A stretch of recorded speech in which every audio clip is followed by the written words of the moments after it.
अरहंताणम नमो अरहंताणम नमो अरहंताणम। कुंडलिनी जाग गई। आज एक बड़ा हवा बना हुआ है कुंडलिनी। आज की दुनिया में कुंडलिनी की बहुत चर्चा है। इस पर हिंदुस्तान में और विदेशों में बहुत साहित्य लिखा जा रहा है। कितनी पुस्तकें लिखी गई। विदेशी लोगों ने सरपेंट पावर कितनी पुस्तकें इस पर लिखी है। हमारे यहां भी बहुत चर्चा हुई है। मुझे लगता है कि यह कोई हौवा बिल्कुल नहीं। हर व्यक्ति के पास कुंडलिनी होती है और हर व्यक्ति की कुंडलिनी जागृत होती है। कोई भी व्यक्ति ऐसा नहीं होता जिसकी कुंडलिनी जागृत न हो। मात्रा का भेद होता है, पर आजकल साधना भी एक व्यवसाय बन गया, योग भी एक व्यवसाय बन गया। बड़े बड़े शहरों में ऐसा व्यवसाय चलता है। अनेक लोग इस व्यवसाय को चला रहे हैं कि हमारे पास आओ और 2 मिनट में कुंडलिनी को जगा दें। सिर पर हाथ रखा और बस कुंडलिनी जाग गई। अब जाग गई, बड़ा आश्चर्य होता है।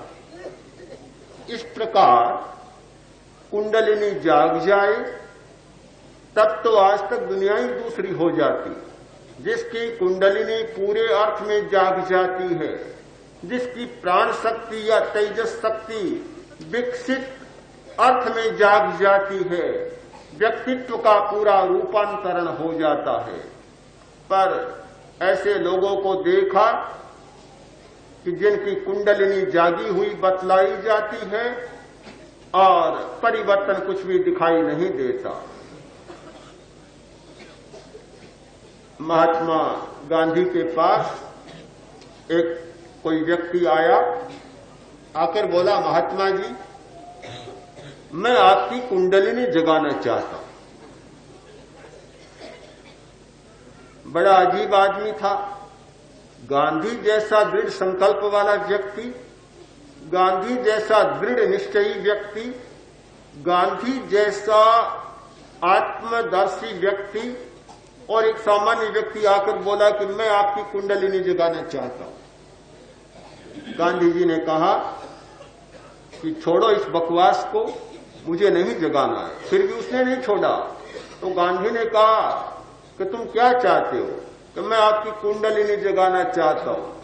गांधी जी बोले, मुझे कुंडलिनी जगाने की जरूरत नहीं है। ये चूल्हा पड़ा सामने, जाओ इस चूल्हे को जला।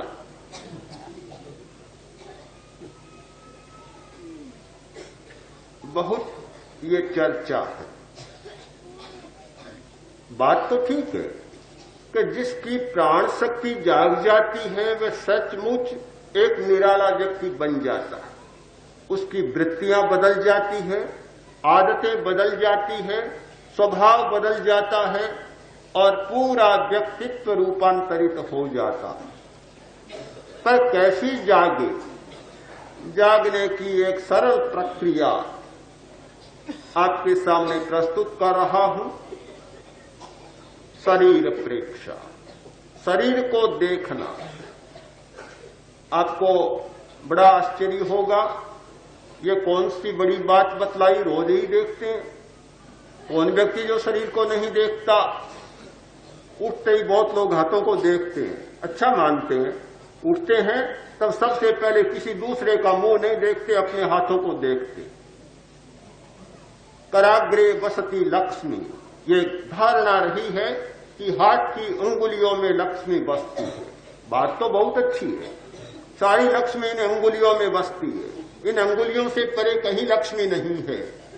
ऋषि ने कहा था, उपनिषद के ऋषि ने, कि मुझे कुछ भी नहीं चाहिए, मम 10 अंगुलियां है, मेरे पास 10 अंगुलियां हैं, फिर मुझे दुनिया की किसी वस्तु की आवश्यकता नहीं है।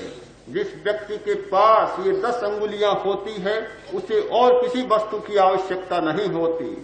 सारी संपदा, दुनिया का सारा वैभव, सारा ऐश्वर्य और सारा धन इन 10 अंगुलियों में निवास करता है। कराग्रे वसती लक्ष्मी, अपने हाथों को देखते हैं। फिर थोड़ी तैयारी करते हैं, स्नान करते हैं, केश संवारते हैं, तो शीशे के सामने जाकर खड़े हो जाते हैं, पूरे शरीर को देख लेते हैं। आप सोचेंगे रोज करते हैं और फिर कौन सी नई बात बतला दी गई? कोई नई बात नहीं है, तो हम जानते हैं। हम लोग तो फिर भी शीशे के सामने नहीं जाते, आप लोग तो देखते हैं। तो शरीर को देखना कौन सी बड़ी बात है? मैं नहीं कह रहा हूं आप अपने रंग को देखें, अपने रूप को देखें, अपनी आकार संरचना को देखें या अपनी चमड़ी को देखें। देखने का मतलब आंखों से देखना नहीं है।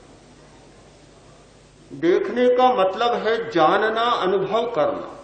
अनुभव करना और चित्त को जो बाहर ही बाहर भटकता रहता है उसे शरीर के भीतर ले जाना।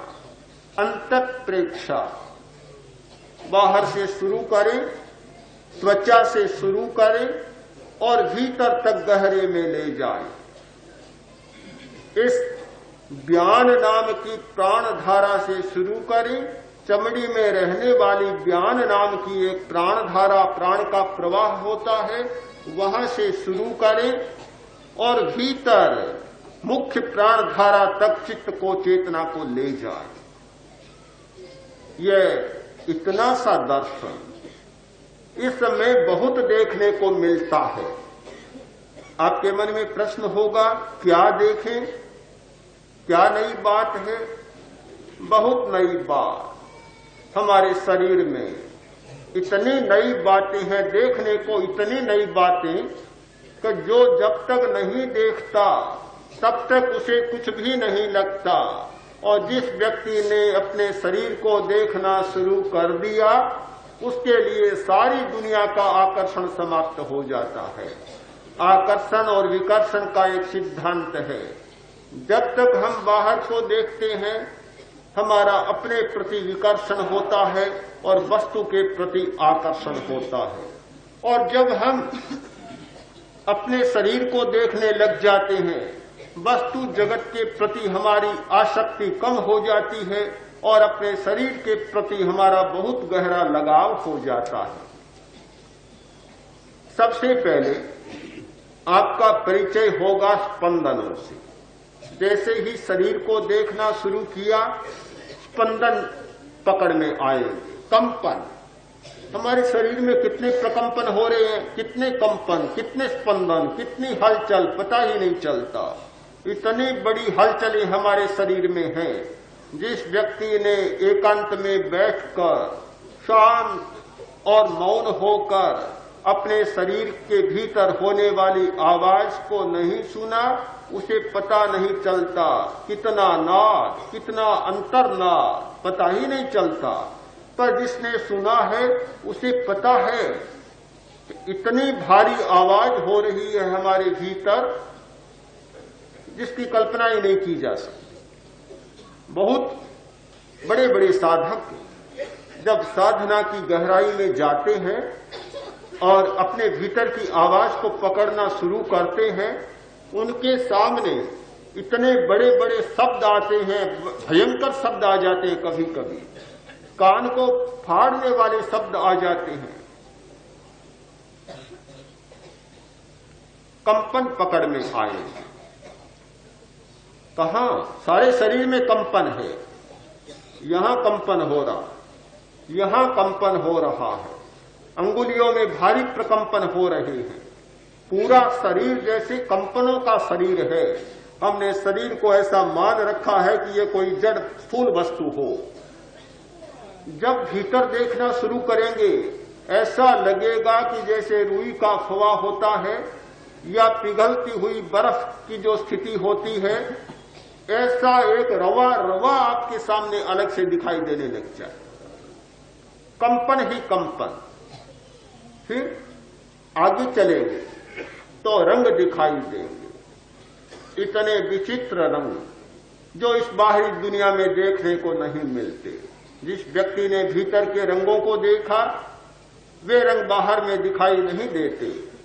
शिविर में साधना करने वाले अनेक व्यक्ति जब कहते हैं ये क्या हुआ, आज तक हमने इतना बढ़िया रंग इस दुनिया में नहीं देखा, और कोई गांव का आदमी नहीं जो बाहर न घूमा हो, कलकत्ता में रहने वाला, बंबई में रहने वाला, लंदन में रहने वाले, बाहर खूब घूमने वाले, सारे संसार की परिक्रमा करने वाले लोग कहते हैं कि इस प्रकार के बढ़िया रंग हमने कभी नहीं देखे। और जब दर्शन केंद्र पर दोनों भ्रिकुटियों के बीच एक सूर्य का प्रकाश दर्शन होता है और उस समय जो गुलाबी किरणें, गुलाबी रंग फूटता है, एक बड़ा अजीब सा लगता है। ये रंग दिखाई देते हैं, बिजली का प्रकाश दिखाई देता है, जलती हुई आग दिखाई देती है, और इतना गहरा प्रकाश जैसे मानो सूरज ही उग गया है। कभी चांद का प्रकाश दिखाई देता है। हमारे शरीर में इतनी विचित्र विचित्र बातें भरी पड़ी हैं कि जिनकी कल्पना करना हमारे लिए कठिन है। फिर आगे चलते हैं तो हमारे ज्ञान तंतु जागने शुरू होते हैं, प्राण शक्ति का संतुलन होता है और ज्ञान तंतु जागने लग जाते, उनकी सक्रियता बढ़ जाती है। यह एक हमारा पहला पड़ाव होता है। जब हम इस स्थिति पर पहुंच जाते हैं शरीर को देखते देखते और हमारे ज्ञान तंतु सक्रिय होने लग जाते हैं, तो मानना चाहिए कि हमारा पहला पड़ाव पूरा हो गया।